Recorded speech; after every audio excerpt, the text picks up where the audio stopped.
चलिए, good evening dear students. आज हम लोग जो देखेंगे, hello,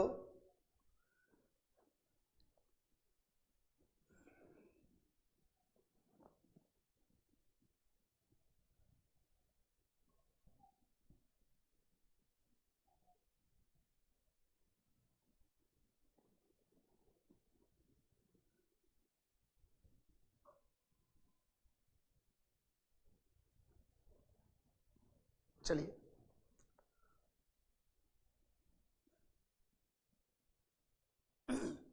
good morning dear students. हाँ, आज हम लोग देखेंगे गुप्तकालीन संस्कृति को लेकर, जो सामाजिक स्थिति, आर्थिक वगैरह सब, और गुप्तोत्तर काल देखेंगे, पूर्व मध्य काल के पहले, है ना, पूर्व मध्य काल। यहाँ से क्वेश्चन जो है लगातार आ रहे हैं। ये देखिएगा, जैसे आप देखिएगा गुप्तकालीन समाज, गुप्तकालीन देखिएगा समाज, हाँ, तो यहां से क्वेश्चन आते हैं आपके लिए। ये देखिए, तो गुप्तकालीन समाज जो है, तो यहां सबसे पहले देखिएगा क्या, वर्ण व्यवस्था। वर्ण व्यवस्था, तो जो वर्ण व्यवस्था को देखिएगा गुप्तकाल में, तो मैं ध्यान दे दूं आपको, ये वर्ण व्यवस्था क्या है। Ravi Kumar, good evening. तो यहां पे कोई नया चीज नहीं है। तो समाज क्या है, 4 वर्णों पर आधारित, यानी आप इसको यह भी कह सकते हैं वर्णाश्रम व्यवस्था। वर्णाश्रम व्यवस्था, ठीक है। ये कंसेप्चुअल है, ध्यान दीजिएगा। और यहां पे क्या है, ब्राह्मण को देखिएगा, ब्राह्मण, तो ब्राह्मण क्या है, समाज में तो श्रेष्ठ है, समाज में सर्वोच्च स्थान ब्राह्मणों को मिला है, यह बात सही है। लेकिन एक अंतर आया, गुड इवनिंग चीकू सिन्हा, समाज में ब्राह्मण सर्वोच्च, परंतु क्या है, उनकी पवित्रता पर बल, बड़ी बात है, पवित्रता पर बल। अब इनकी पवित्रता पर बल कैसे दिया गया भैया, तो कहा गया कि शूद्र का अन्न, शूद्र का अन्न ग्रहण नहीं कर सकते।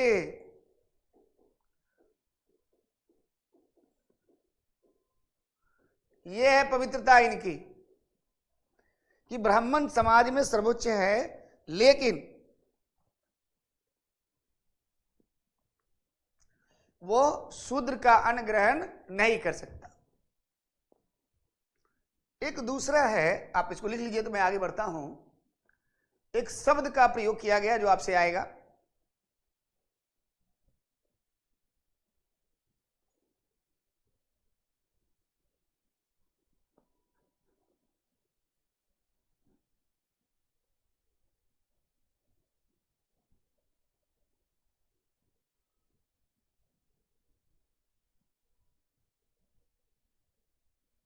चलिए आगे बढ़ते हैं बेटा। एक शब्द का इस्तेमाल किया गया है, आपद धर्म। क्या है, आपद धर्म। बिहार वगैरह में जिसको देना है या आईएएस में देना है, दोनों जगह आएगा, है ना, ये आ सकता है। क्या है भैया, तो ब्राह्मणों को, ब्राह्मणों को यह छूट प्रदान की गई थी, यह छूट प्रदान की गई थी।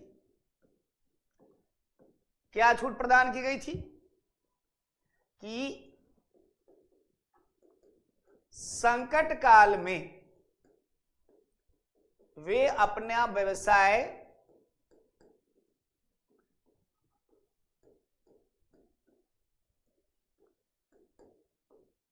परिवर्तन कर सकते हैं। ये बहुत बड़ी बात, यही आपद धर्म। नंदन कुमार, यही आपद धर्म, यानी ब्राह्मणों को छूट दी गई थी।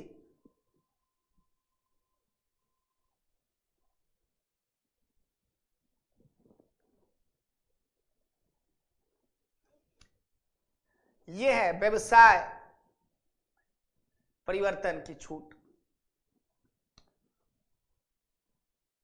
देखिएगा, गुप्त काल में एक और चीज हुआ कि समाज में एक महत्वपूर्ण परिवर्तन, और यह परिवर्तन हुआ क्या, यह ध्यान देना है आपको कि वैश्यों की स्थिति में गिरावट,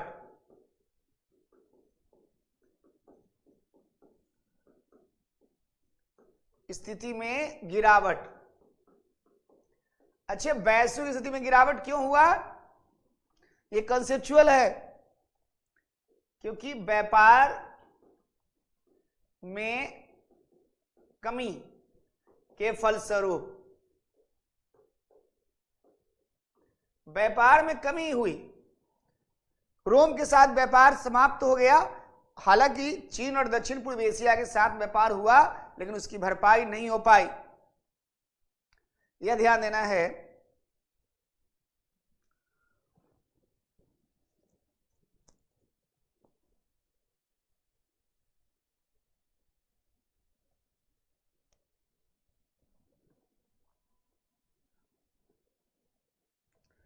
ठीक है, यह तो हो गया वैश्य की स्थिति।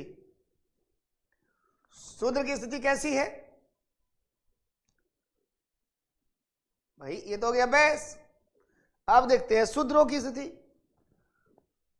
तो शूद्रों की स्थिति देखिए,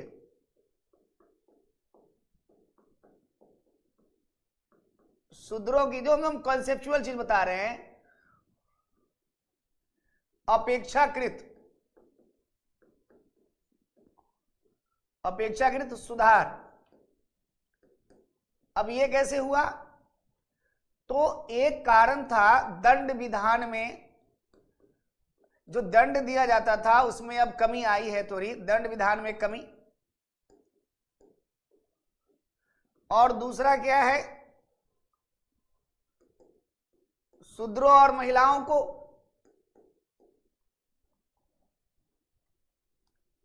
महाभारत एवं रामायण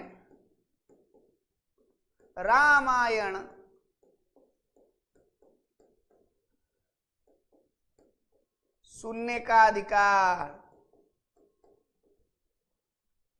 जरूर लिखिएगा।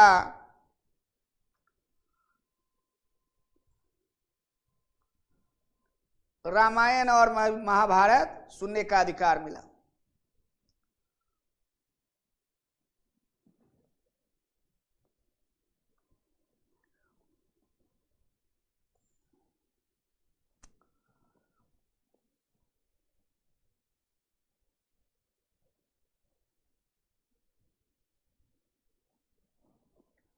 एक और देखिएगा, नेहा कुमारी, गुड इवनिंग।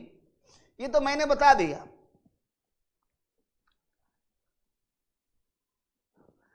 कि आपद धर्म बता दिया हमने शुरुआत की यहां से किया। वर्ण व्यवस्था, 4 वर्णों में विभाजित है समाज, वर्णाश्रम व्यवस्था है। समाज में ब्राह्मण सर्वोच्च है, बल की पवित्रता पर बल, और वो शूद्र का अनुग्रह नहीं कर सकता। आपद धर्म, ब्राह्मणों को यह छूट प्रदान की गई थी कि संकट काल में दूसरे का व्यवसाय कर सकता है। वैश्य की स्थिति में गिरावट, क्योंकि व्यापार में अब कमी आई, व्यापार में कमी।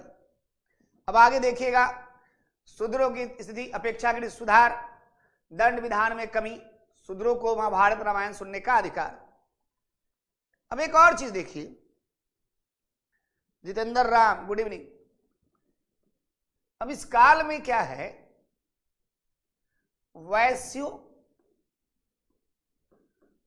एवं ब्राह्मणों के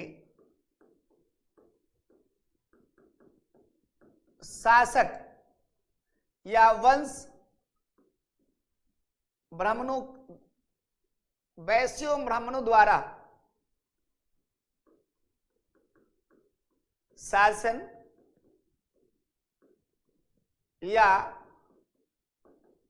वंश स्थापना, ये उदाहरण मिलते हैं। ये बहुत बड़ी बात है। आप यहां शूद्र भी लिख सकते हैं, शूद्रो। देखिए याद रखिएगा, ये कभी भी आएगा गुप्त काल में शूद्रों की स्थिति में। हाँ अनिल जी गुड इवनिंग। जो है थोड़ा परिवर्तन हुआ, बेहतर हुआ पहले से।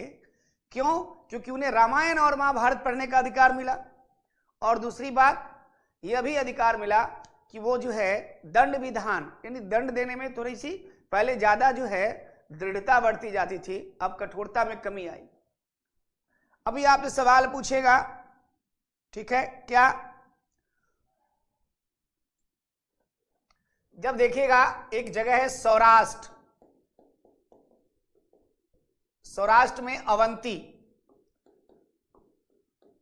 प्लस मालवा, कहते हैं यहां जो है शूद्र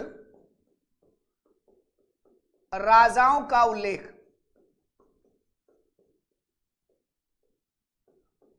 ठीक है। दूसरा देखिएगा वाकाटक है, गुप्तों के समकालीन वाकाटक और कदम वंश हमने लिखवाया था। इसका कौन है? विंध्य शक्ति।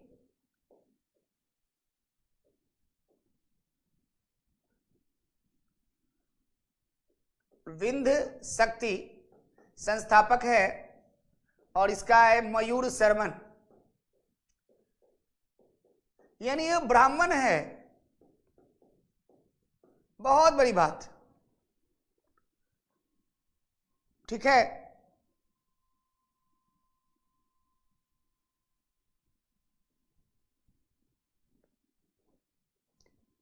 जबकि क्या कहा?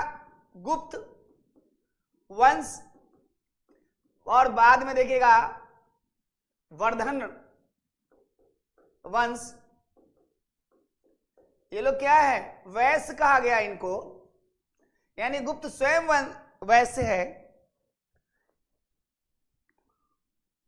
एक शूद्रक का पुस्तक है, शूद्रक का सुने होंगे, शूद्रक कृत मिर्च कटिकम, आगे पढ़ेंगे कटिकम। ये दुखांत नाटक है। इसमें कहता है कि चारुदत्त नामक ब्राह्मण क्या कर रहा है? व्यापार वाणिज्य से संबंधित ये है बेटा, ठीक है।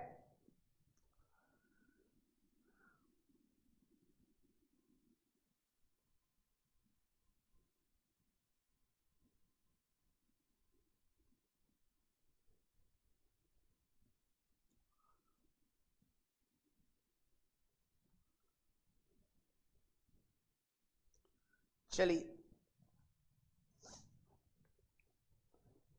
ये मैं बता रहा हूं कॉन्सेप्ट बेस। एक और चीज,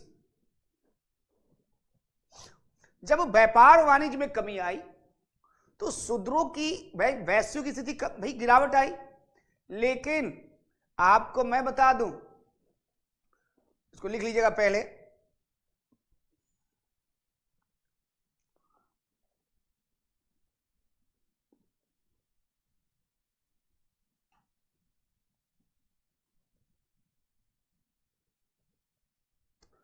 अब देखिएगा शूद्र के बारे में मैं बता दूं।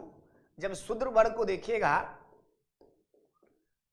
वर्ण, इसमें इनको क्या हुआ कि एक तो क्या है, कृषि तो था ही, कृषि के साथ साथ इनको कहा गया क्या? व्यापार का भी अधिकार मिल गया गुप्त काल में। शिल्प, शिल्प का भी अधिकार मिल गया। और आप देखिए बृहस्पति, बृहस्पति क्या है, कहा गया प्रत्येक प्रकार की वस्तुओं का विक्रय किसका काम है, शूद्रों का काम है। बस ये याद रखना, शूद्रों का कार्य भी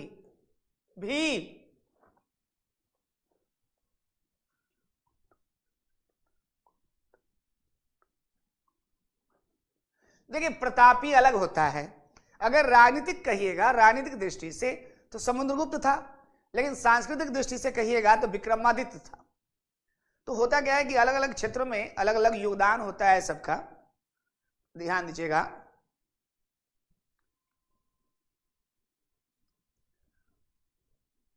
चलिए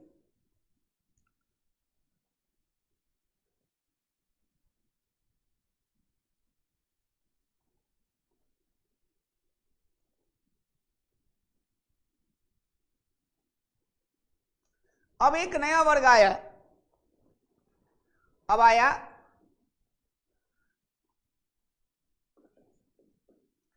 एक और है गुप्तकालीन नवीन वर्ग। नवीन वर्ग, एक वर्ग है कायस्थ, कायस्थ वर्ग। इनका काम क्या था, कायस्थ वर्ग का उदय गुप्त काल में हुआ। काम क्या है इसका, एक हुआ कायस्थ वर्ग और दूसरा ऐसे लिख लीजिए महत्तर वर्ग। बस फिर मैं डिटेल बता रहा हूं।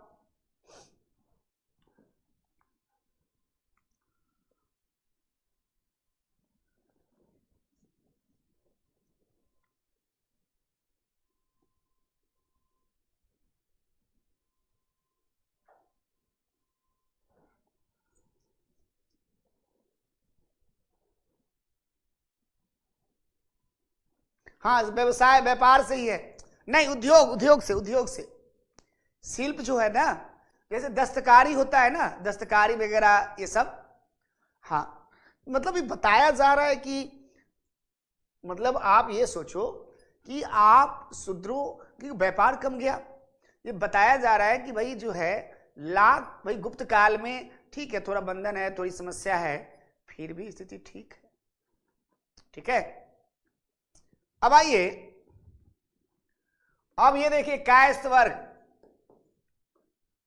सॉरी इसको ऐसे क्वेश्चन पूछेगा, कायस्थ वर्ग का काम क्या था, तो बताइएगा लेखन से,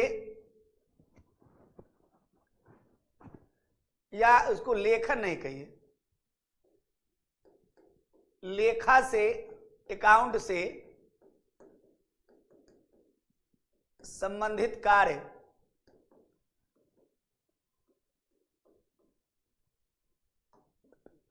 आय व्यय की, आय व्यय का लेखा जोखा रखना, लेखा जोखा रखना, लिख लीजिएगा।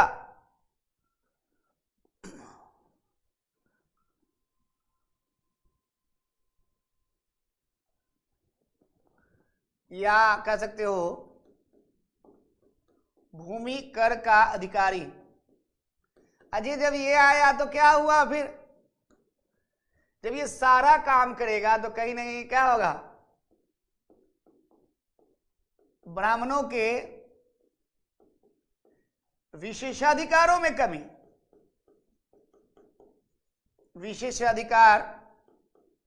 विशेषाधिकारों में कमी, क्योंकि ये काम ब्राह्मण देखता था। अब लो भैया, जो बिहार देने वाले बच्चे हैं पूछेगा एक वर्ग के रूप में, एक वर्ग के रूप में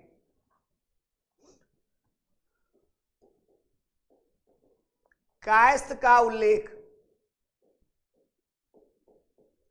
कहां किया गया है? याज्ञवल्क स्मृति में। स्मृति होता है हिंदू कानून के ग्रंथ, और जाति के रूप में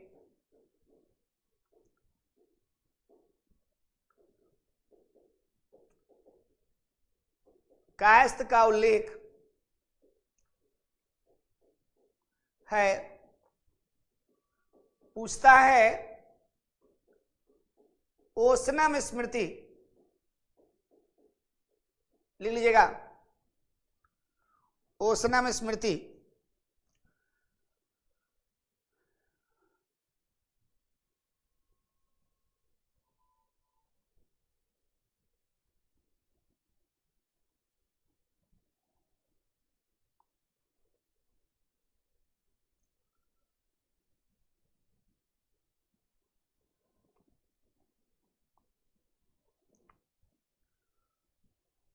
स्मृति क्या होता है अलग से देखेंगे, मनुस्मृति वगैरह, लेकिन फिर भी अगर लिखना चाहिएगा तो लिख लीजिएगा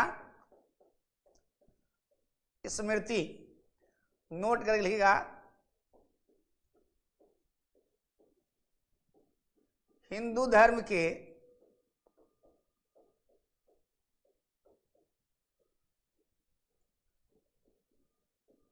कानूनी पुस्तक, कानूनी पुस्तक।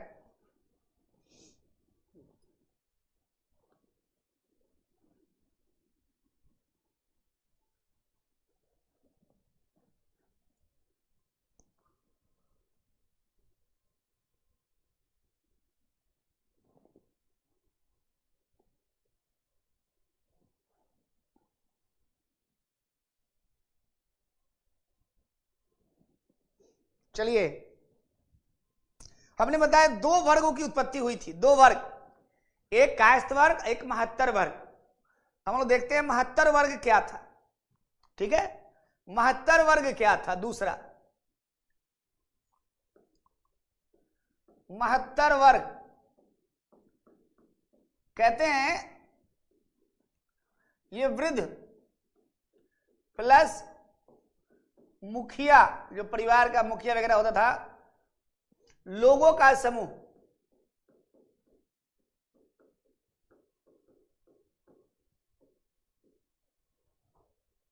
इसे भूमि हस्तांतरण, ये समूह होता था महत्तर, हस्तांतरण की सूचना दी जाती थी, सूचना दी जाती थी।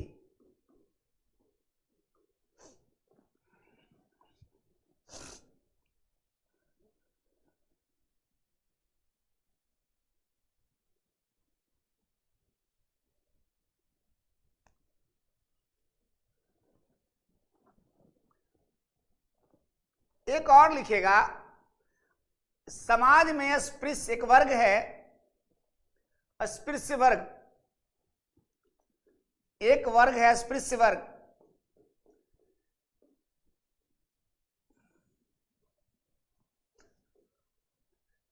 कहते हैं चीनी यात्री,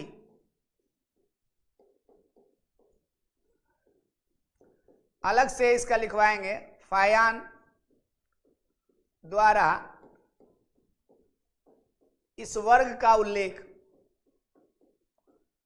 इस वर्ग का अच्छे उल्लेख क्या कहा? कहता है ये वर्ग बस्तियों के बाहर रहते थे, बाहर रहते थे। दूसरा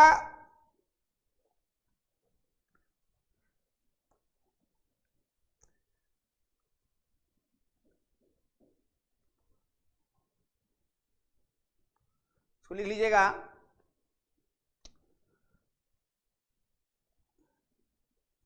स्मृति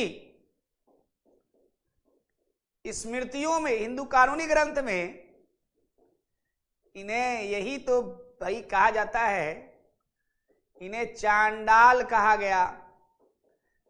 इसीलिए तो भाई कहा गया, अर्थात उसको यहां लिख लीजिएगा, अर्थात प्रतिलोम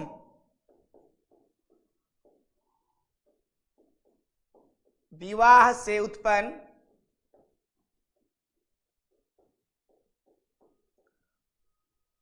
है ना।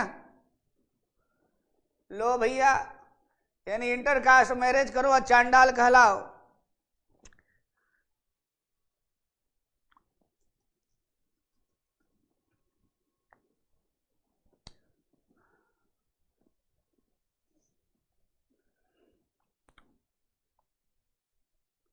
चांडाला लिख दिया, चांडाल लिखिएगा आप। चांडाल, मिथुन चक्रवर्ती का एक फिल्म है चांडाल। देखो मतलब, देखो मैं जो है कैसे कभी कभी विडंबना लगता है ना, कभी कभी अजीब विडंबना लगता है कि आप जैसे, मैं उसको अन्यथा मत लीजिएगा, जब भारत का संविधान का निर्माण हो रहा था तो कुछ लोगों ने विरोध किया। अच्छा एक बात याद रखना, देखो भारत में राष्ट्रीय आंदोलन के दौरान, देखो दलित उत्थान के बारे में केवल एक आदमी ने बात किया उसके पहले, और मैं बता दूं उस व्यक्ति का नाम था ज्योतिबा फूले और उनकी पत्नी सावित्री फूले। लेकिन ज्योतिबा फूले, जब भारत की राष्ट्रीय आंदोलन हो रहा था तो दो व्यक्तियों ने काम किया, एक अंबेडकर और एक महात्मा गांधी ने। उसी दौरान एक व्यक्ति और भी लोग थे दक्षिण में, वो था ईवी रामास्वामी नायकर और उनका ग्रुप, उनका समूह। देखो अंबेडकर, और हालांकि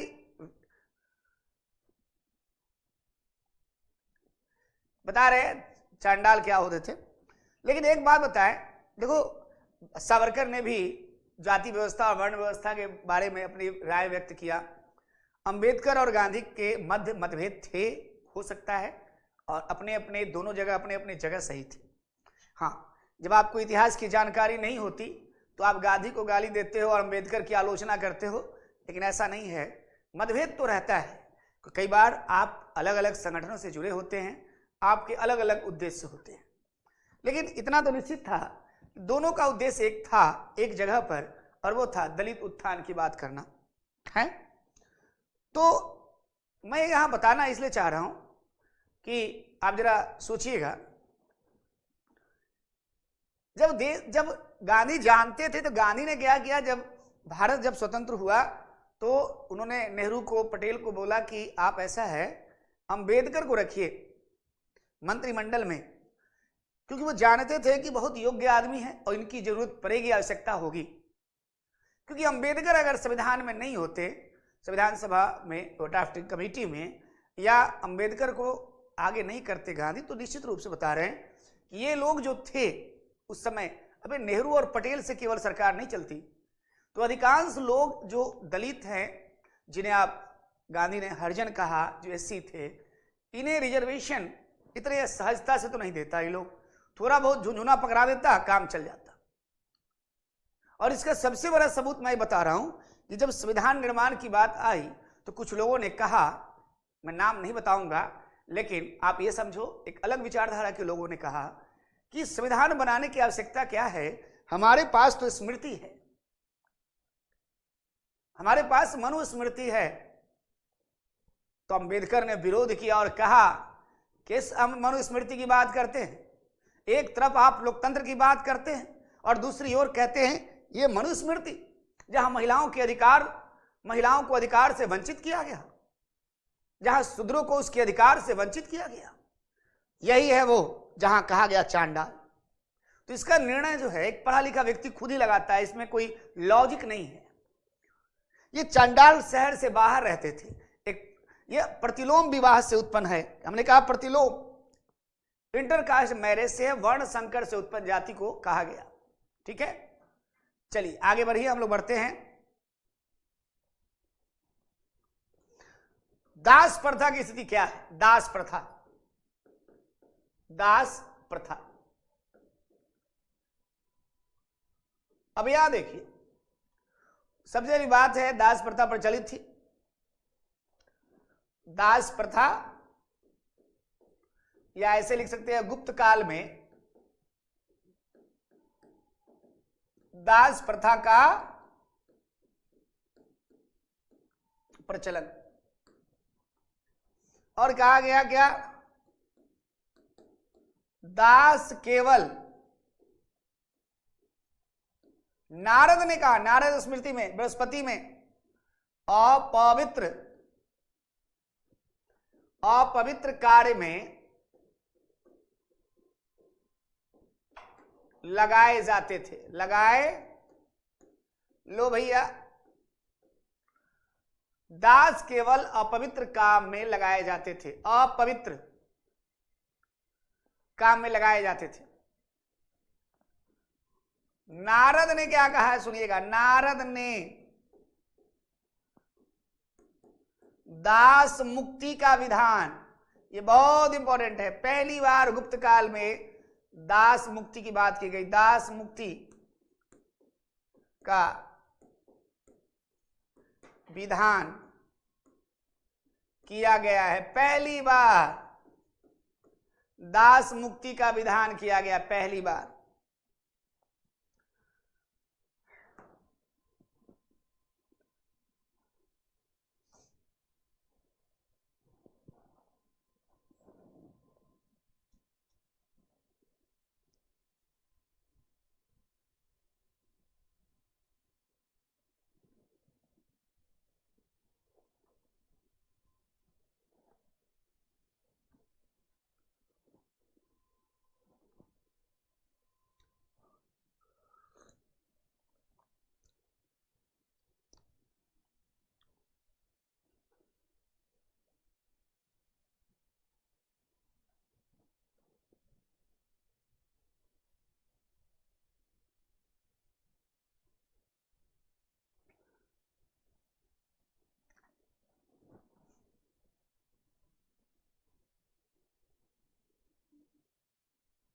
चलिए अब यहां आया है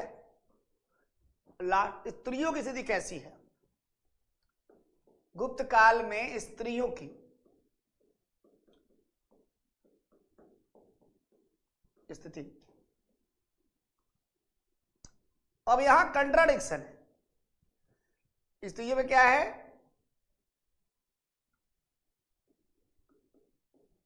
स्त्रियों की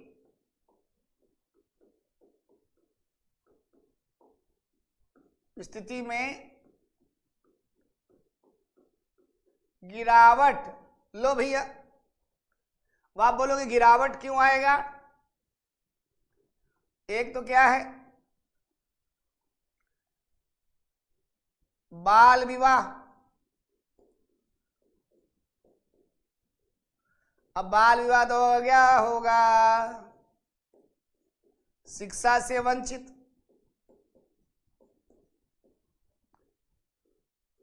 सती प्रथा,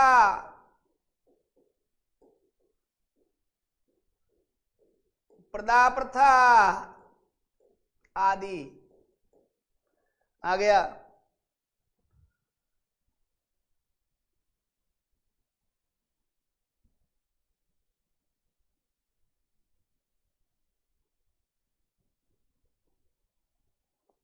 हाँ बेटा, लेकिन समस्या ये है, याद रखिएगा सारे बच्चे,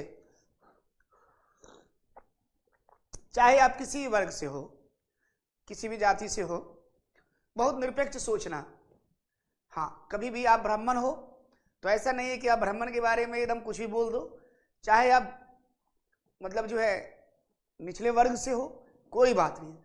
आप यहाँ अब वो समय नहीं है, आप पढ़िए, नौकरी पाइए, और आपके पास पैसा है तो सब ठीक है ना।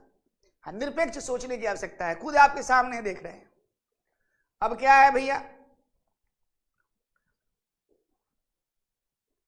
कात्यायन का नाम सुने होंगे। कात्यायन ने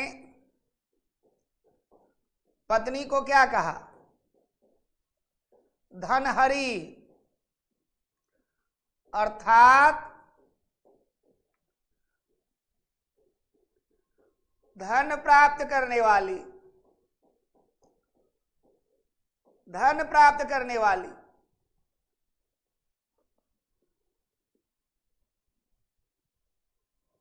धन या संपत्ति।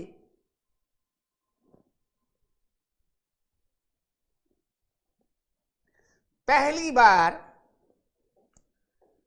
याज्ञवल्क्य की स्मृति में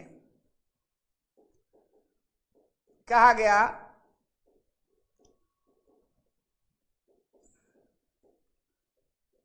गया कि पत्नी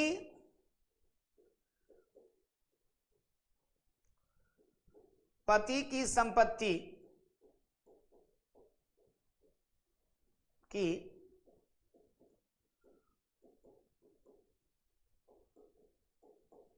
उत्तराधिकारी है। पहली बार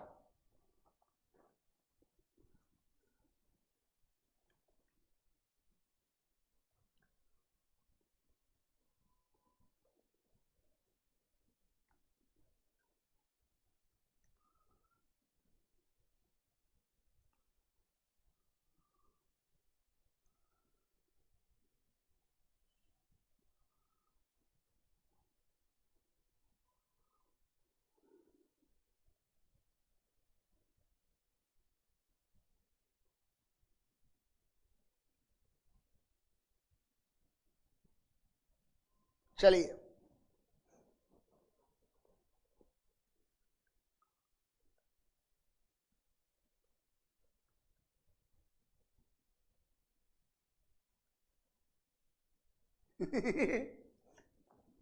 देखिए,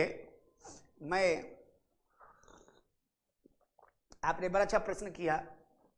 आपको मैं बता दूं कि जब अंबेडकर साहब जो है वो जब संविधान सभा में जब रिजर्वेशन देने की बात आई तो अंबेडकर जी ने एक बड़ी अच्छी बात बताई।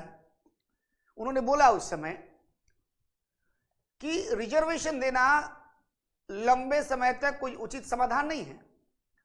ये 20-30 वर्षों का एक उपाय है और इसकी जो है और इसके वैकल्पिक व्यवस्था की विचार किया जाना चाहिए। इससे ये कोई लंबे समय तक नहीं है, क्योंकि इससे प्रशासनिक दक्षता प्रभावित होगी और सामाजिक कटुता में वृद्धि होगी, उन्होंने कहा था इसमें। लेकिन समस्या ये है कि जब रिजर्वेशन जब दिया गया तो इसका लाभ लंबे समय तक किसको मिला? केवल उन्हीं लोगों को, मुट्ठी भर लोगों को, बाकी लोगों को नहीं मिला। सरकार ने इसे वोट बैंक के रूप में इस्तेमाल किया। मैं खुद ही बता दूं, जब मैं बीएचयू गया था तो वहां पे जो रिजर्वेशन में जो टीचर आते थे उनकी संख्या नहीं भरी जाती थी, खाली रहती थी। इवन सरकार ने ओबीसी दे दिया तब भी उनकी सीटें खाली रहती थी। तो ये जो है कि बिल्ली के गले में घंटी कौन बांधे, सरकार ने भी इसी ओर लिखिएगा मत, लेकिन मैं समझाने के लिए बता रहा हूं कि सरकार ने भी ध्यान नहीं दिया कि ये जो रिजर्वेशन मिला है, इन रिजर्वेशनों का लाभ उन वर्गों तक पहुंच रहा है कि नहीं, सरकार ने ध्यान नहीं दिया। खुद अंबेडकर ने कहा था, उन्होंने कहा था कि भाई इसकी समीक्षा कीजिए, इसको देखिए। और लेकिन क्या होता है कि जो दे दिया गया दे दिया गया। दूसरी बात, भाई दे भी गया तो क्या उनको लाभ मिल रहा है? नहीं। किन वर्गों को मिल रहा है? किसी को नहीं मिल रहा है। क्यों नहीं मिल रहा है? सरकार भी ध्यान नहीं दी, है ना। हाँ, तो खुद भाई जो संविधान बनाया, जो रिजर्वेशन दिया, वो ये बात करके गया था कि भाई समस्या होगी, क्या करोगे? और एक बड़ी अच्छी बात बताऊं मैं, बेटा लिखना मत, सच्चाई तो यही है। आज इस आजादी के बाद 70-75 साल में परेशान हो गए। एक बात बताओ,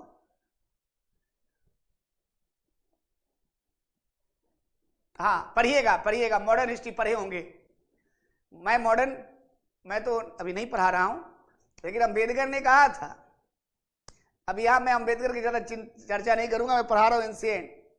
बस इतना बता दूं, अंबेडकर ने कहा जब देश और अंबेडकर की बात होगी तो पहले देश, लेकिन और देश और दलित की बात होगी तो पहले हमारी दलित यानी एससी।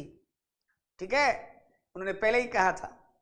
ठीक है, चलिए 70-75 सालों में परेशान हो गए, हजारों हजार साल तक ध्यान नहीं दिया, वो भूल गए जब एक शूद्र को रामायण महाभारत पढ़ने के बाद जिह्वा काट ली जाती थी, कान में खौलता हुआ तेल डालता था। इसलिए आगे बढ़िए, चलिए चलिए चलिए। एक और देखिए, सनातन धर्म पढ़ेंगे हम लोग, सनातन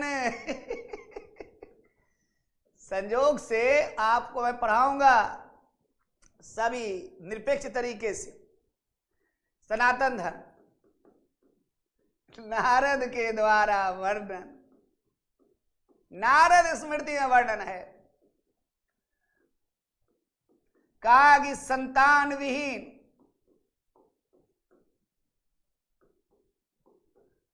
विधवाओं की संपत्ति राज्य द्वारा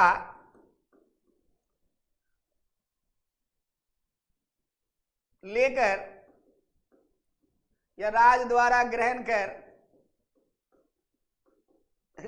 कर विधवा की देखभाल की जाए। यानी जितनी भी संपत्ति है, चूंकि वो संतान विहीन है, मार देगा कोई, छीन लेगा, तो राज ग्रहण कर ले और देखभाल करे, है ना।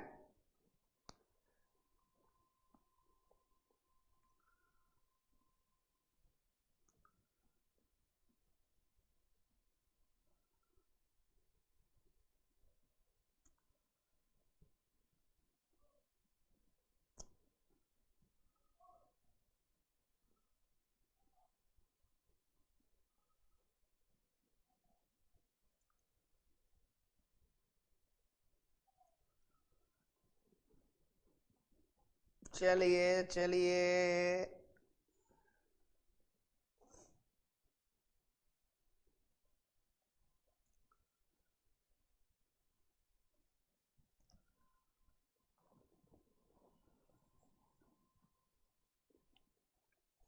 चलिए आगे देखते हैं। स्त्रियों को देखिएगा, स्त्रियों को गुप्त काल में रामायण महाभारत एवं पुराण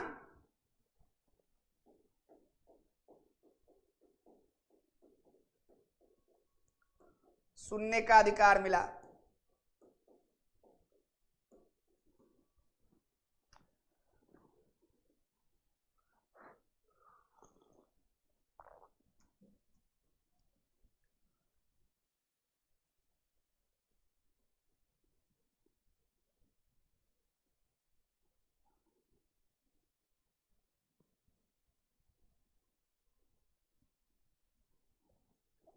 एक और चीज देखिएगा, एक बात याद रखिए, एक जाति का उल्लेख है। अब पहले ये देख लीजिए, सॉरी ये तो हो गया महिलाओं में ही, देखिएगा एक तो है देवदासी, देवदासी का उल्लेख। उदाहरण बता रहे हैं, फिर समझा रहे हैं क्या होती थी।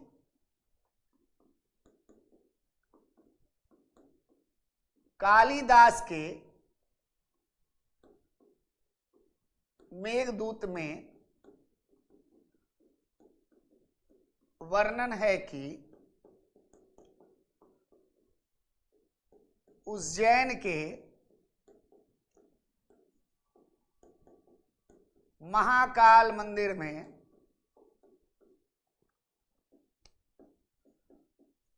महाकाल मंदिर में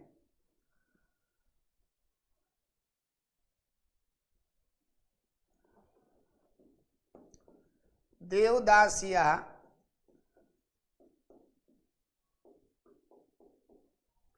नृत्य गान करती थी।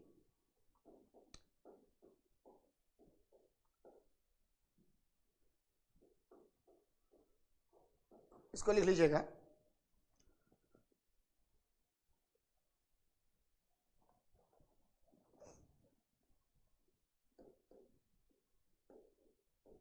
वेश्याओं की स्थिति या वेश्याओं का उल्लेख।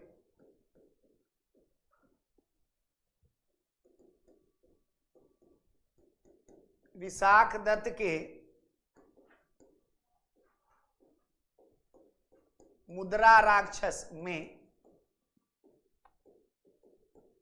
कहा गया कि या वर्णन किया गया कि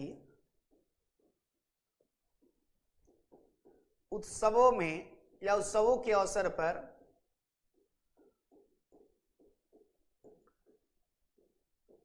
वेश्याएं सड़क पर आ जाती थी। ले लीजिएगा।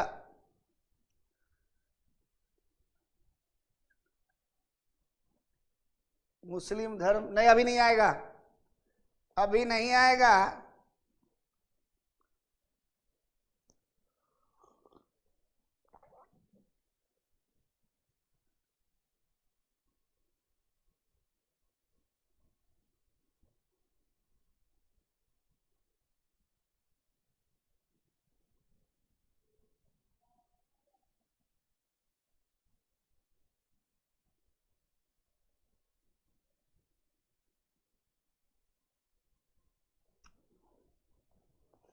एक और है, गणिका समझते हैं ना, नृत्य करती थी।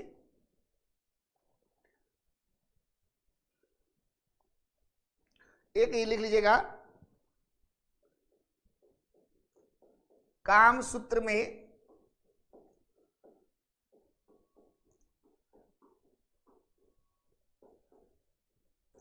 गणिकाओं को प्रशिक्षण दिए जाने का उल्लेख। ठीक है, वात्सायन का है कामसूत्र।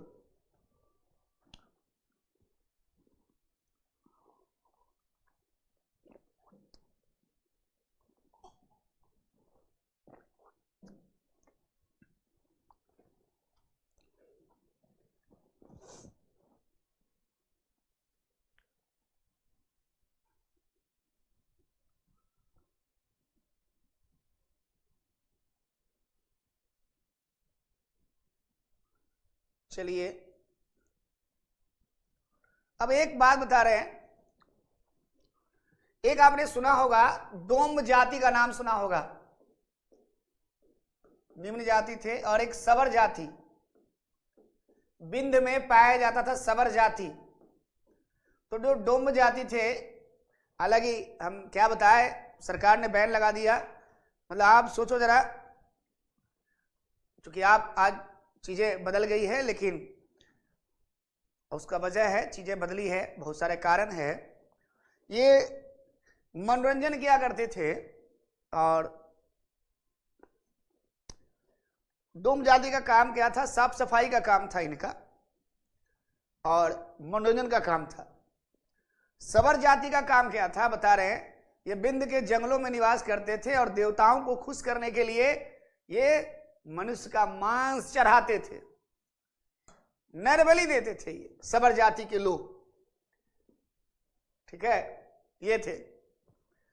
अब आइए कृषि, ये गुप्तकालीन आर्थिक स्थिति।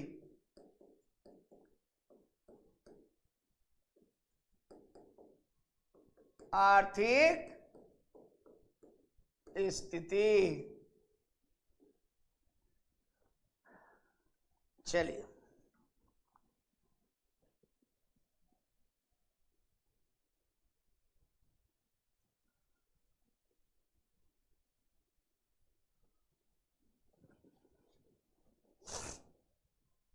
अब आइए कृषि की स्थिति क्या है। सबसे पहले कृषि, तो भाई कृषि का तो प्रचलन होगा ही, कोई दिक्कत नहीं है। तो राज्य की ओर से क्या है, सिंचाई की व्यवस्था।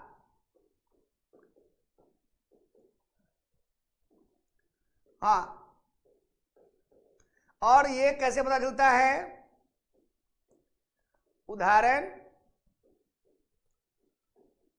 स्कंदगुप्त के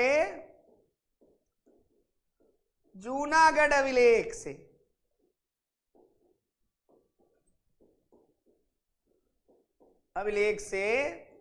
पता चलता है। हमने बताया है ना, सुदर्शन झील,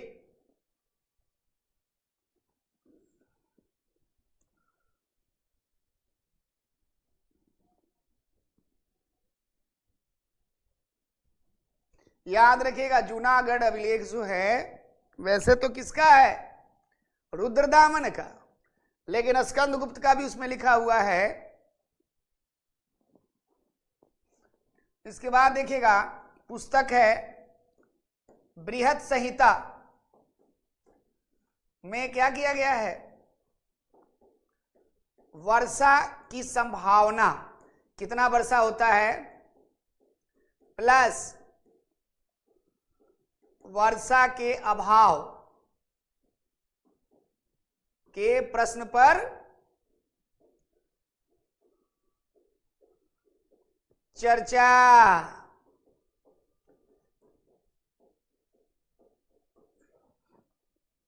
की गई है।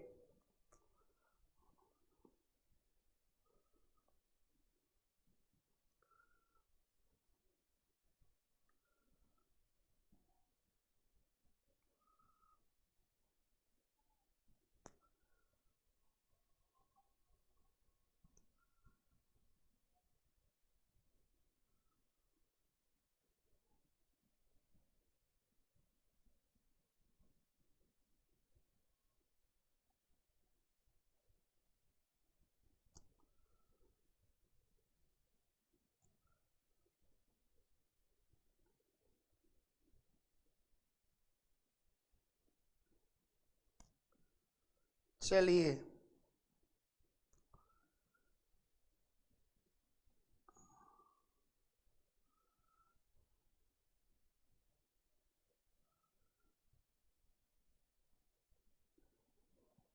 लिख लिए, याद रखिएगा यहां आएगा भूमि कर। तो भाई कृषि से संबंधित है, तो 1/6 से कितना होता था, 1/4 भूमि कर था। अब यहां एक शब्द है भाग और भोग, है ना। तो यह है कृषि भूमि से प्राप्त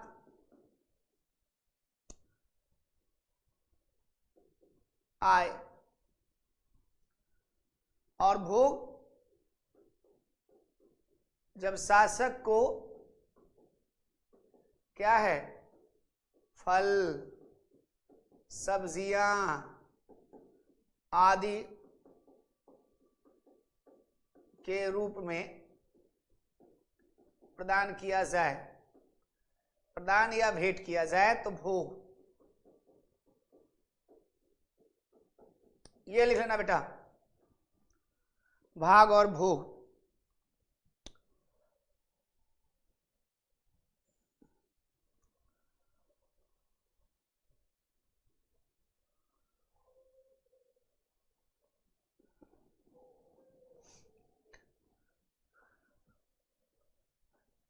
ये राजा को मिलता था ना, राजा को प्राप्त, कृषि भूमि से आय प्राप्त, जब हम देते थे उसको। एक हिरण्य क्या होता है, नगदी आय, जब हुआ तो हिरण्य, मिलान करने के लिए आएगा बेटा।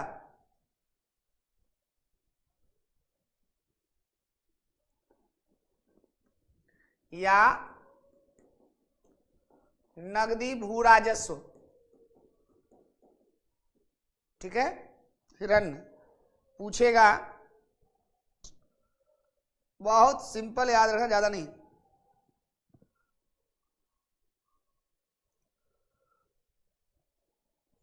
एक शब्द आएगा देव मात्रिक, अदेव मात्रिक शब्द आएगा, देव मात्रिक लिखिएगा। मैच करने के लिए आएगा वर्षा द्वारा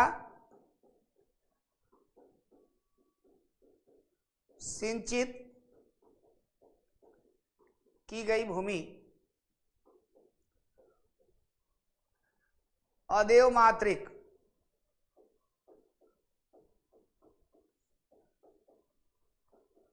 पूछता है मिलान करने के लिए, बिना वर्षा द्वारा सिंचित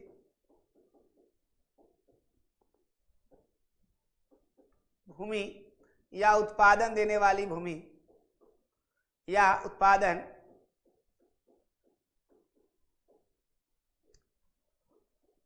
देने वाली भूमि।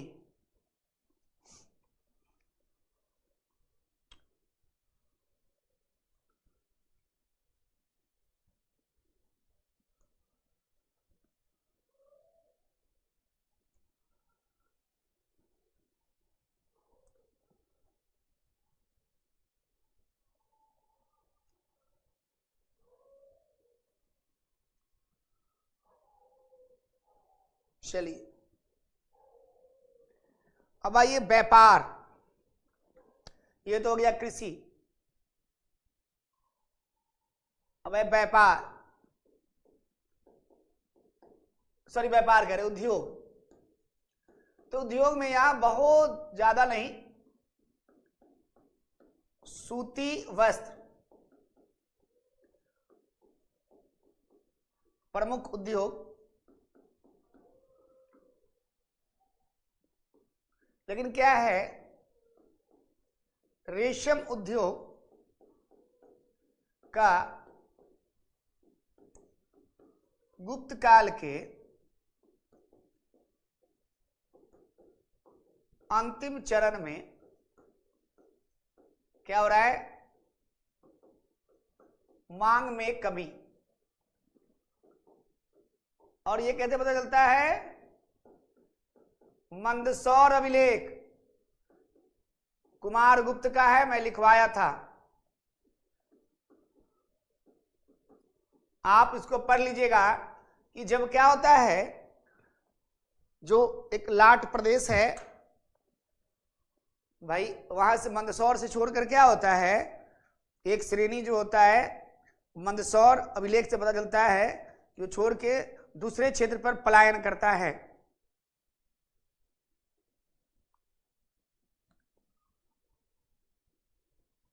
चलिए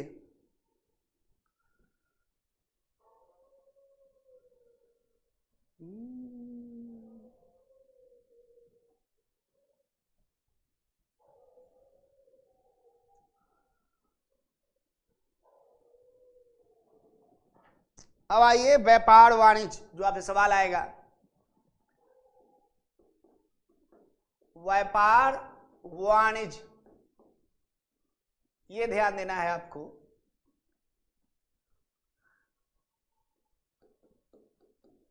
गुप्त काल के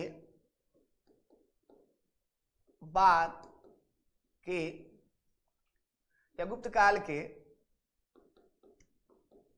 अंतिम दिनों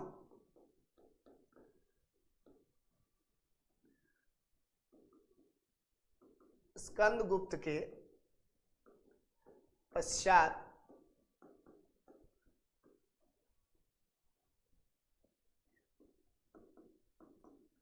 व्यापार में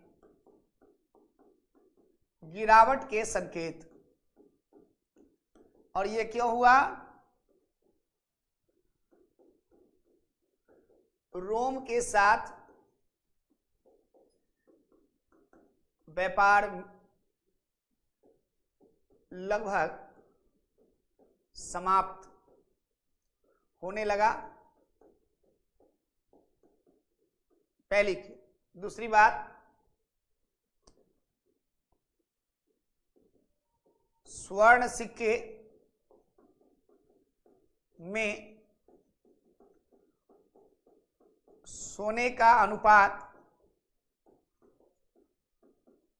में व्यापक कमी इंपॉर्टेंट कर लीजिएगा।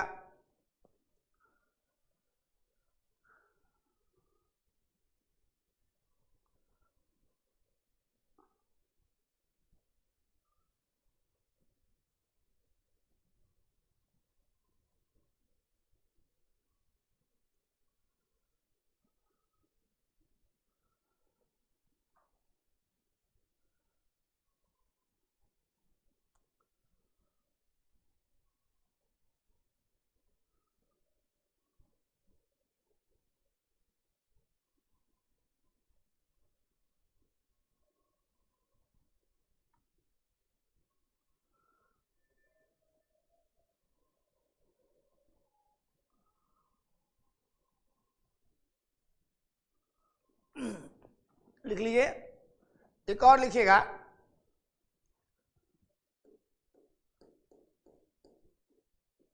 रोम के साथ व्यापार में कमी, परंतु चीन के साथ क्या हुआ? व्यापार में वृद्धि। ये जरूर लिखिएगा। कॉसमस के अनुसार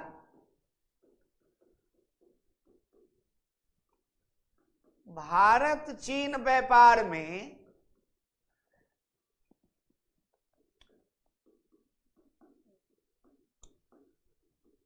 सिंहल द्वीप यानी श्रीलंका, सिंहल द्वीप, ये पूछता है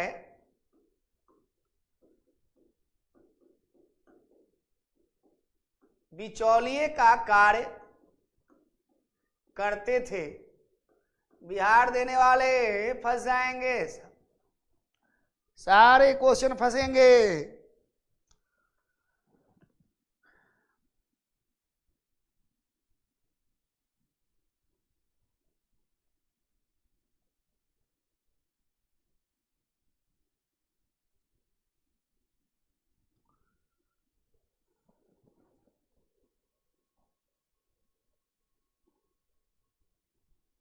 चलिए,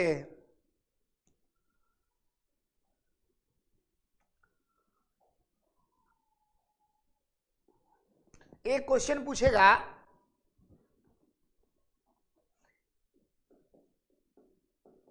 गुप्तकालीन आयातित वस्तुएं, क्या क्या आयात किया जाता था, मतलब मंगाया जाता था?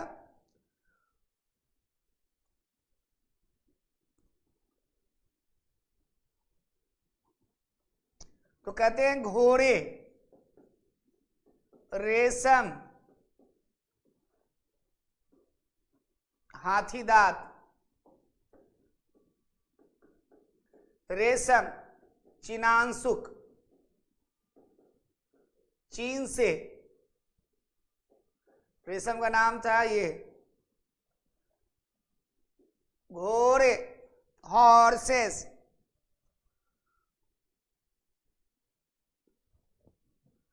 ये कहां से मंगाए जाते थे? अरब, ईरान, बैक्ट्रिया से घोड़े, बैक्ट्रिया लिख लीजिएगा, घोड़े।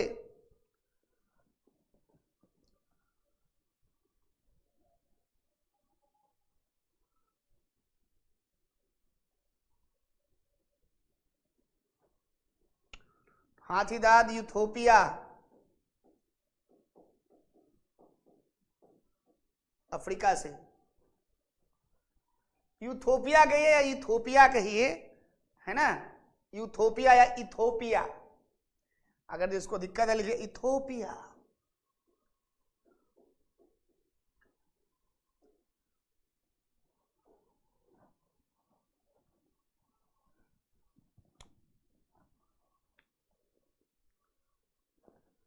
चलिए,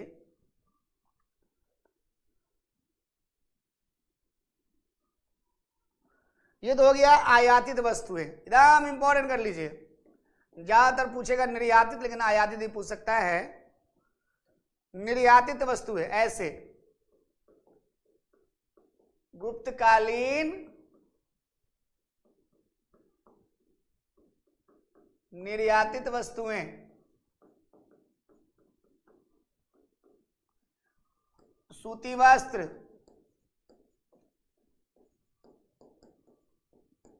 हाथीदांत,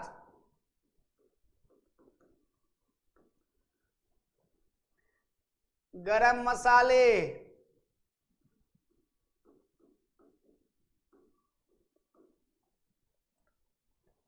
बहुमूल्य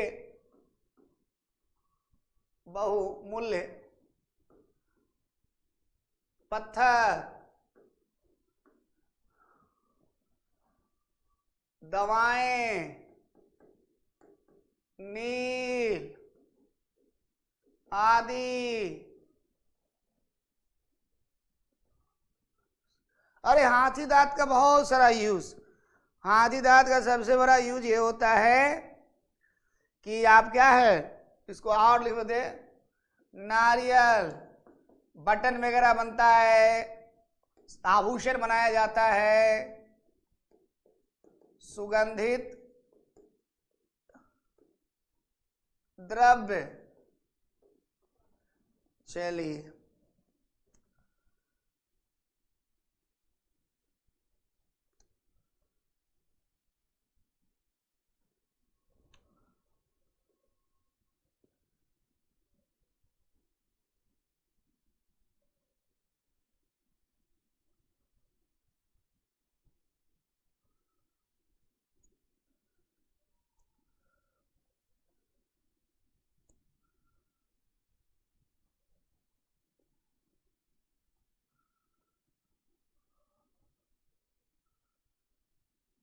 चलिए, पहले क्वेश्चन एक जो आ चुका है आईएएस में, मैं वही देख रहा हूं, उसको मैं पहले लिखवा दूंगा आपको।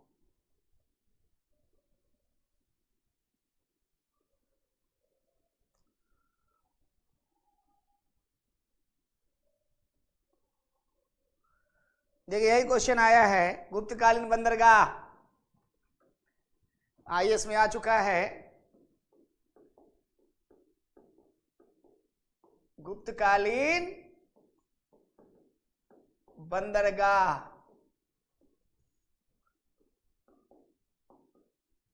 पश्चिमी तट,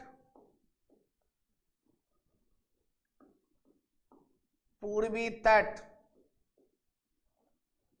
पूछेगा।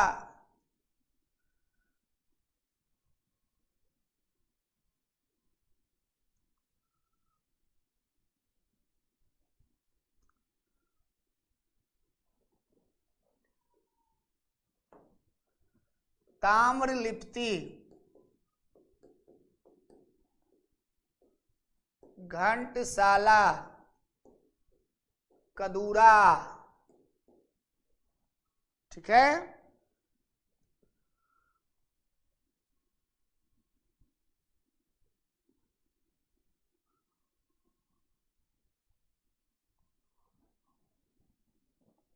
भरौच, चौल, कल्याण, जो मेन था कैम्बे,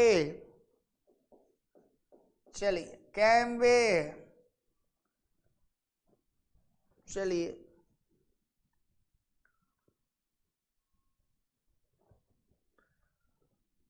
भरौच से कहां व्यापार होगा, पश्चिमी देशों को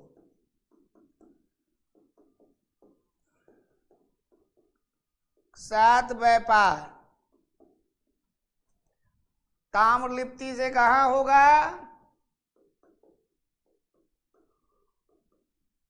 दक्षिण पूर्वी देशों को व्यापार।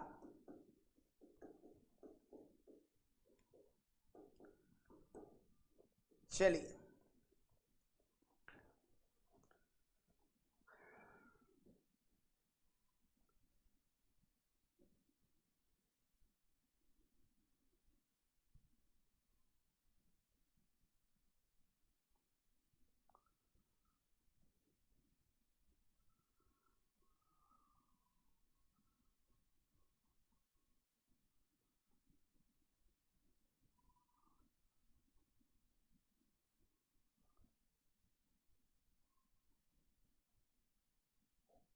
चलिए एक क्वेश्चन और है।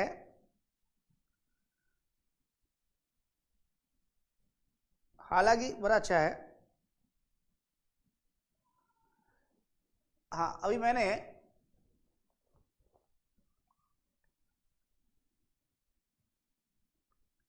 क्या होगा?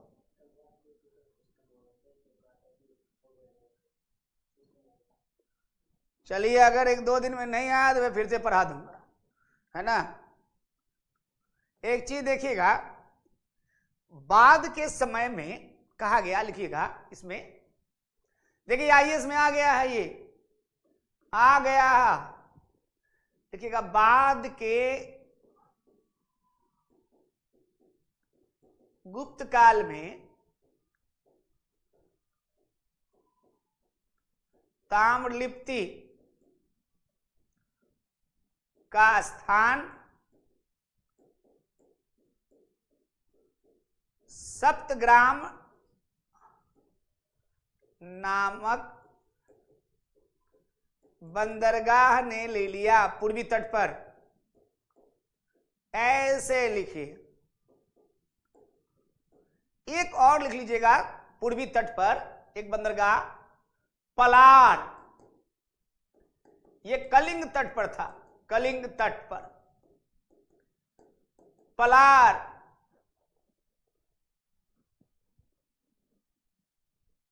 हाँ, एकदम टेंशन ना लीजिए, मैं एकदम अब करूंगा जल्दी जल्दी से।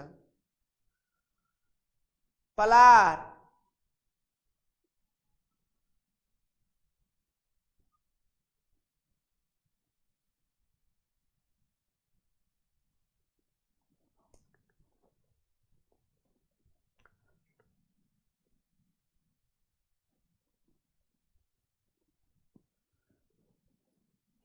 एक बड़ा अच्छा है, बहुत कम लोगों को पता है, हमें लगता है कभी ना कभी आएगा। तक्कोल,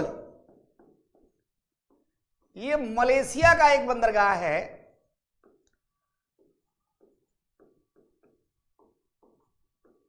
मलेशिया का एक बंदरगाह,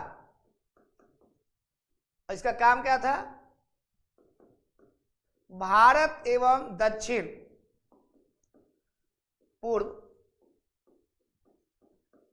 एशिया के बीच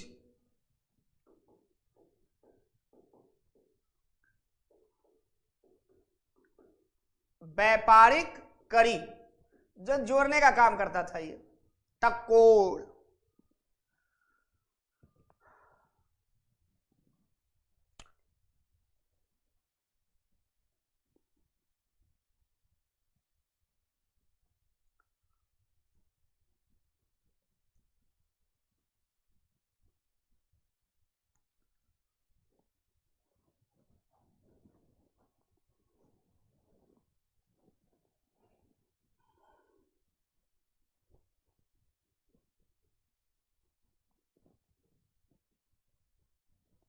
चलिए, सिक्कों की स्थिति क्या थी? सिक्के तो कहा क्या, गुप्तों ने सर्वाधिक स्वर्ण सिक्के जारी किए। पहला, बिहार वाले रट जाना ये आएगा। दिनार क्या था इसका?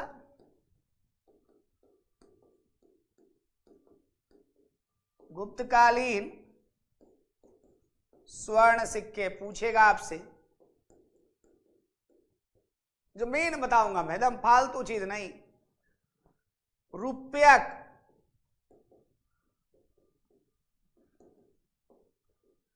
चांदी का सिक्का। और इंपॉर्टेंट, दरब, रटना नहीं है, केवल 2-3 बार पढ़ना है। चांदी एवं तांबा मिश्रित सिक्के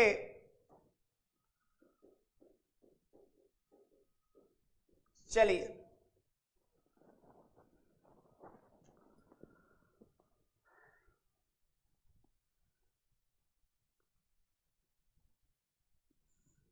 बाकी मैंने बहुत चीज बता दिया था उसी समय, अगर आपको ध्यान होगा तो सिक्कों की।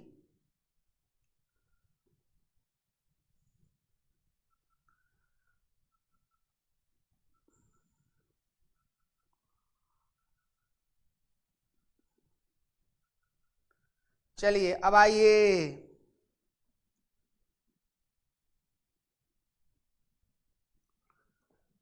ये तो हुआ सामाजिक और आर्थिक। नोट कीजिए जहां में सवाल एकदम आएगा।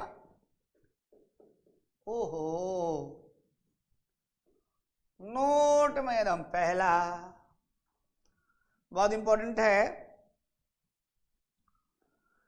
कालिदास द्वारा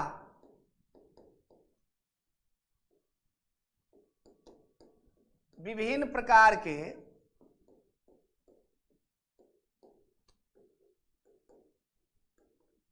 वस्त्रों का उल्लेख, वस्त्रों का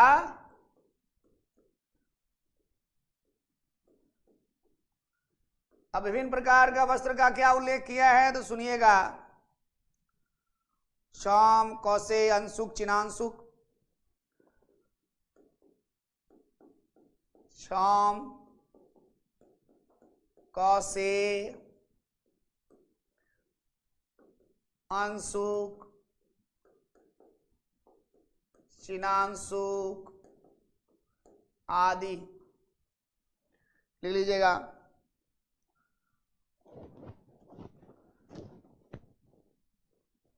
इसका मतलब होता है, जो पहले भी लिखवाया, चीन से आने वाला रेशमी वस्त्र,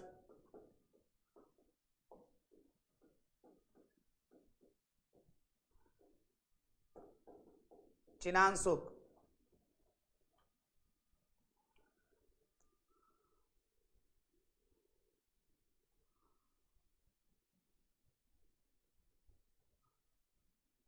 अच्छा, एक पत्रोन भी है, पत्रोन, पत्रोन नामक वस्त्र का भी उल्लेख करता है, पत्रोन।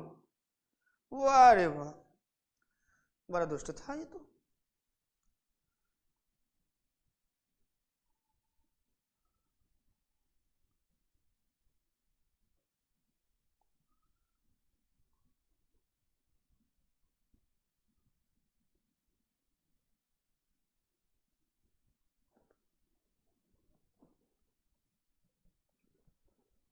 चलिए,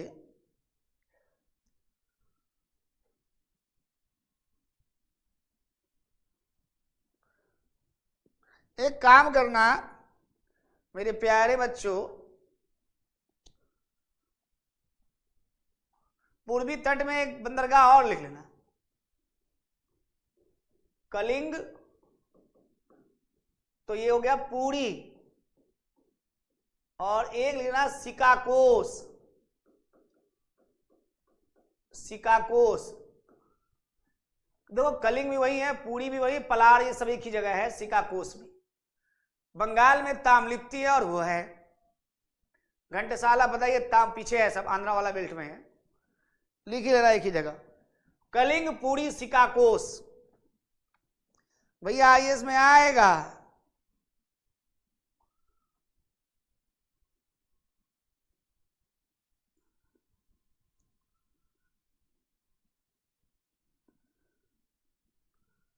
चलिए दूसरा लिखेगा नोट में। मैंने एक ही जगह नोट में क्या लिखा, मैं बोला कि यहीं से लिखवा देता हूं। फायान क्या करता है, फायान कहता है कि पाटलिपुत्र में आएगा, बिहार वाले बीपीएससी वाले, मतलब पाटलिपुत्र में सामान्य लेन देन के लिए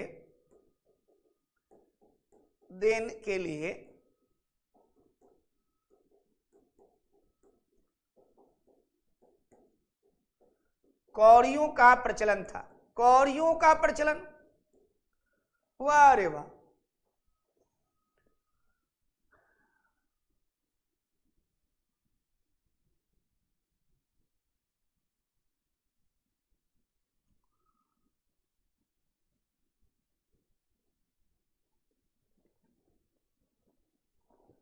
ये हो गया दूसरा। नोट में तीसरा लिखेगा नल निवर्तन कुल्यवा द्रोणवा आढ़वा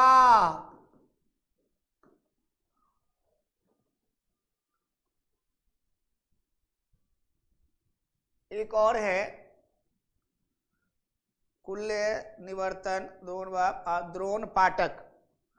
निवर्तन में हालांकि कोई गलत नहीं हुआ, कहीं मेंस में थोड़ी लिखने के लिए आएगा। द्रोण पाठक आदि।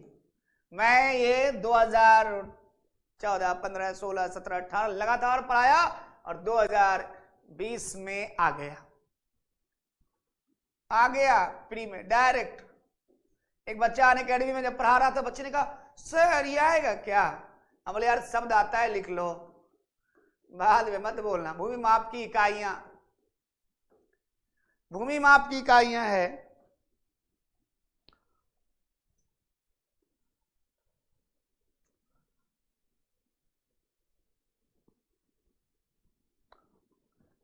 तीसरा है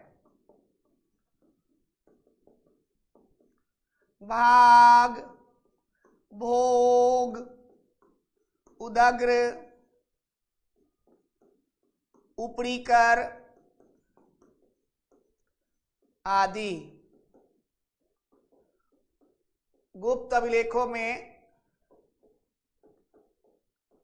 वर्णित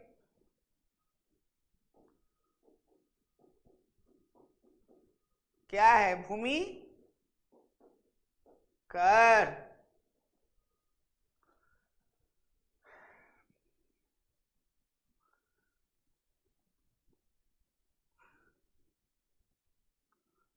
चलिए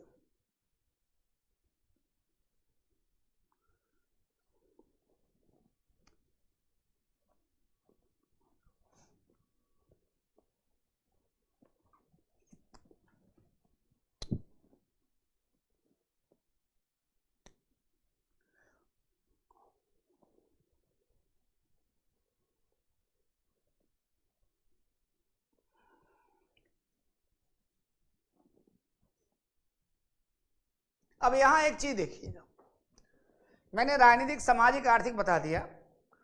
अब यहां पे होता है धर्म और साहित्य। तो कल क्या करेंगे ये देखिए, मैंने आपको बताया था ना मौर्योत्तर धर्म, बता तो दिया हूं, लेकिन मैं जब भी पढ़ाता हूं, क्योंकि पहली बार मौर्योत्तर काल में क्या आया था? शैव धर्म, वैष्णव धर्म और शाक्त धर्म आया था, पहली बार आया था ये।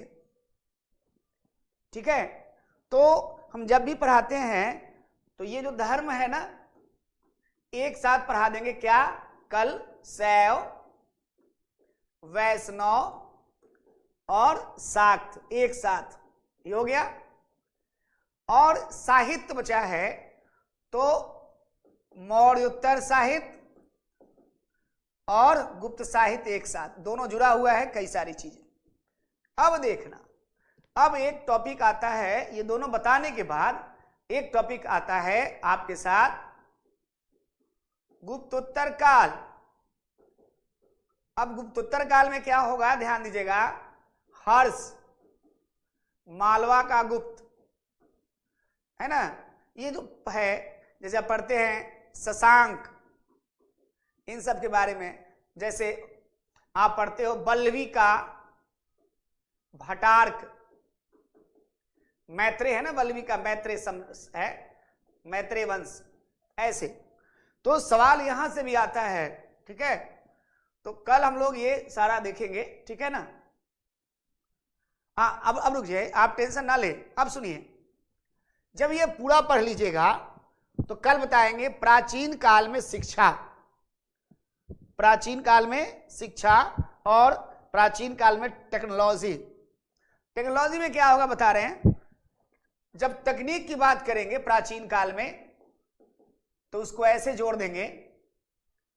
और कल एक चीज बताएंगे दर्शन, एनसीईआरटी के लास्ट में दिया होगा दर्शन, तो तकनीक में ऐसे जोड़ देंगे। देखिएगा, सैंधव काल, वैदिक काल, मौर्य काल, गुप्त काल, ऐसे मौर्योत्तर काल। तो ये आपका क्या होगा, सीक्वेंस हो जाएगा। तो मैंने क्या कहा सुनिएगा, कल मैं एक तो आपका आप लिख लेना, कल मुझे याद दिलाना, सारे बच्चे लिख लो पहले ऐसे, साहित्य और धर्म एक साथ पढ़िएगा तो मजा आ जाएगा। ये किसका, धर्म हालांकि इसका बताए हैं लेकिन थोड़ा सा एक्सप्लेन कर देंगे। और गुप्त, दूसरा जो है दर्शन, और तीसरा जो है तकनीक। ये ध्यान देना, दर्शन और तकनीक। और चौथा जो है गुप्तोत्तर काल से भी सवाल आएंगे, बहुत छोटा है, इतना कर देंगे। हाँ, छोटे छोटे है एकदम, 15-15 मिनट, 10 मिनट, 15 मिनट का, ठीक है। हाँ, इसके बाद आपको जो है समय मिलेगा तो कल बताएंगे, क्या बता रहे हैं इसको मैं, कला। तो धर्म वगैरह तो मैं बता ही दिया, कला में बताएंगे स्तूप, चैत, विहार। मंदिर कला बताएंगे एक दिन बाद, मंदिर कला के लिए एक दिन रुकना होगा आपको। चलिए, एक दिन रुकना होगा, गुप्त कला वगैरह के लिए एक दिन, केवल हल्का सा बताएंगे गुप्त कला, लेकिन ये बता देंगे इतना अब तक। तो आपका एंशिएंट का पूरा खत्म हो जाएगा। हाँ, फिर मिडाइवल में 4-5 दिन लगते हैं, बता रहा हूं कैसे, है ना, उसमें बहुत ज्यादा नहीं लगेंगे। हाँ, मैं छोड़ूंगा कुछ नहीं, आपने निश्चिंत रहिए। मैं थोड़ा ज्यादा इसमें इसलिए समय लेता हूं कि यहाँ का जो क्वेश्चन है वो बिहार में भी जब दोगे तो अच्छे खासे सवाल आएंगे। यहाँ पर मिडाइवल में शेरशाह बिहार में पूछेगा आपसे, मिडाइवल में ज्यादातर शेरशाह आता है, मॉडर्न से आता है, और बहुत ज्यादा देखिएगा तो बंगाल वगैरह का शासक आता है छोटा सा, यहाँ ज्यादा आता है आपका, या मॉडर्न हिस्ट्री से। तो कल हम लोग मिलते हैं, ठीक है। तो कल याद रखिएगा साहित्य, धर्म, दर्शन, तकनीक, ये सब।